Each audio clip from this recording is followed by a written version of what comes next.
नमस्कार, आप देख रहे हैं डेली संवाद। मैं हूं आपका महावीर सेठ।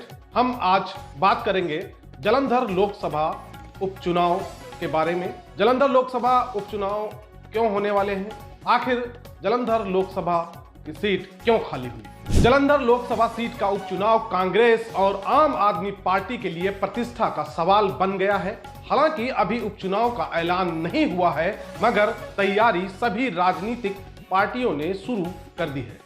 आपको बता दें कि भारत जोड़ो यात्रा के दौरान कांग्रेसी सांसद संतोष चौधरी का दिल का दौरा पड़ा था और उनका देहांत हो गया। इसके बाद ये सीट खाली हो गई। इस सीट खाली होने के बाद खासकर कांग्रेस में चुनाव लड़ने को लेकर मारामारी है, जिससे उपचुनाव को लेकर कांग्रेस ने तैयारियां शुरू कर दी हैं और उम्मीदवारों को लेकर एक बार फिर से घमासान छिड़ गया है। कांग्रेस के लिए यह सीट मूंछ का सवाल माना जाता है। मूंछ का सवाल इसलिए क्योंकि यह सीट उसी के पास थी, इसलिए इसे अपने पास बरकरार रखना एक बड़ी चुनौती होगी। दूसरी ओर आम आदमी पार्टी के सत्ता में आने के बाद लोकसभा का पंजाब में यह दूसरा उपचुनाव है। आप लोगों को पता होगा कि संगरूर लोकसभा का उपचुनाव आम आदमी पार्टी पहले ही हार चुकी है। ऐसे में जालंधर लोकसभा सीट के उपचुनाव आम आदमी पार्टी के लिए जीतना बेहद अहम माना जाता है। आम आदमी पार्टी को अपना जनाधार साबित करने के लिए हर हाल में अपना बेहतरीन प्रदर्शन करना होगा। कांग्रेस में अभी से बवाल शुरू हो गया है।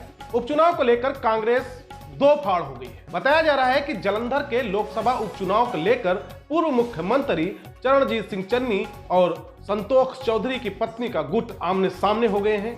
दरअसल इस उपचुनाव को लेकर कांग्रेस का एक गुट पूर्व मुख्यमंत्री चरणजीत चन्नी तो दूसरा सांसद संतोष चौधरी की पत्नी के पक्ष में उतर आया है। कांग्रेस एक तरफ जहां पूर्व मुख्यमंत्री चरणजीत सिंह चन्नी को उम्मीदवार बनाने के पक्ष में है, तो दूसरा गुट संतोष चौधरी की पत्नी को लेकर मैदान में उतरने की हुंकार भर रही है। इस पूरी स्थिति में कांग्रेस कशमकश में दिखाई दे रही है कि आखिर कौन से उम्मीदवार को मैदान में उतारा जाए। कांग्रेस हरगिज इस सीट को गंवाना नहीं चाहती है, इस सीट पर कब्जा रखना चाहती है, जिसके लिए एक अच्छी पकड़ वाले नेता को मैदान में उतारने के बारे में कांग्रेस लगातार सोच विचार कर रही है। खास बात यह भी है कि जालंधर लोकसभा सीट के तहत आते 9 विधानसभा हलकों में से 5 पर कांग्रेस और 4 पर आम आदमी पार्टी के विधायक इस समय काबिज हैं। इसलिए करीब बराबरी की इस टक्कर में जीत किस दल के हाथ लगती है, यह स्थानीय वोटर ही तय करें। दोनों दलों के लिए इस चुनौती के कारण अपनी जीत यकीनी बनाना जरूरी हो गया। उधर इस उपचुनाव के लिए शिरोमणि अकाली दल और बहुजन समाज पार्टी गठबंधन की तरफ से पुराने टकसाली बसपाई को उम्मीदवार के तौर पर चुनावी रण में उतारा जाएगा। उपचुनाव घोषित होने के बाद बसपा सुप्रीमो एवं उत्तर प्रदेश की पूर्व मुख्यमंत्री मायावती बाकायदा जालंधर में चुनावी रैलियों को भी संबोधित करेंगी। चर्चा तो यह भी है कि खुद मायावती यहां से चुनाव लड़ सकती हैं। सीएत बसपा गठबंधन की तरफ से जालंधर के लोकसभा उपचुनाव प्रचार के लिए भी संयुक्त तौर पर रणनीति तैयार कर ली गई है। उपचुनाव के लिए भाजपा भी पीछे नहीं है। भाजपा ने अभी से ही अपनी तैयारी शुरू कर दी है। भाजपा लोकसभा चुनाव में सीट जीतने के लिए लगातार मेहनत कर रही है। जीत के लिए हर पहलू पर बारीकी नजर रखी जा रही है।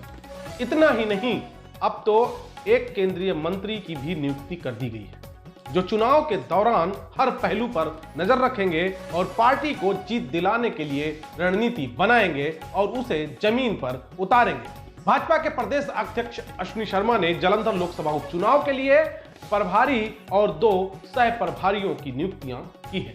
लोकसभा उपचुनाव के लिए केंद्रीय मंत्री सोम प्रकाश भारती को प्रभारी बनाया गया है। वहीं प्रदेश उपाध्यक्ष केवल सिंह ढिल्लों और मुकेरिया के विधायक जंगी लाल महाजन को सह प्रभारी नियुक्त किया है, जिससे आप अंदाजा लगा सकते हैं कि भाजपा इस लोकसभा उपचुनाव को लेकर कितना अहम काम कर रही है। अब पार्टी का ध्यान उम्मीदवार चयन और चुनाव की तैयारियों पर है। इसके लिए माइक्रो मैनेजमेंट पर भी बल दिया जा रहा है। चर्चा है कि लोकसभा जालंधर में उपचुनाव में कांग्रेस अगर चरणजीत सिंह चन्नी को मैदान में उतारती है, बसपा की सुप्रीमो मायावती खुद मैदान में उतरती हैं, तो भाजपा पीछे नहीं रहने वाली है। भाजपा के पास वर्तमान में कांग्रेस को छोड़ भाजपा में शामिल हुए पूर्व मुख्यमंत्री कैप्टन अमरिंदर सिंह, पूर्व प्रदेश अध्यक्ष सुनील जाखड़, पूर्व वित्त मंत्री मनप्रीत बादल, बलबीर सिद्धू, श्याम सुंदर अरोड़ा और डॉक्टर राजकुमार बेरका जैसे अनुभवी नेता। तो आने वाले दिनों में पंजाब का ये सेमीफाइनल किस पार्टी के लिए सुखद होगा, किस पार्टी के लिए दुखद होगा, अगले कुछ महीनों में इसका फैसला हो जाएगा। धन्यवाद।